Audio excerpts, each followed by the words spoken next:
За прв пат во Прилеп утре со почеток од 20 часот на камената бина ќе се одржи македонскиот иселенички фестивал. Манифестација на која учество ќе земат околу 13 интерпретатори од различни земји. Мојата идеја беше, мојот проект беше да ги соберам иселениците.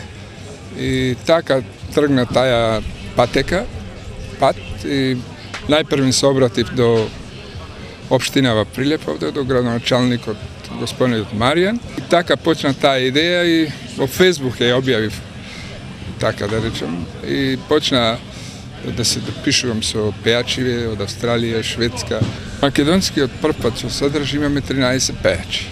Според организаторите, оваа манифестација во иднина треба да прерасне во традиционална, на која би се појавувале уште многу македонски пејачи кои со своето присуство би го збогатиле македонскиот иселенички фестивал, а тоа секако ќе биде можност за сите заинтересирани да присуствуваат на овој фестивал и да го посетат градот Прилеп.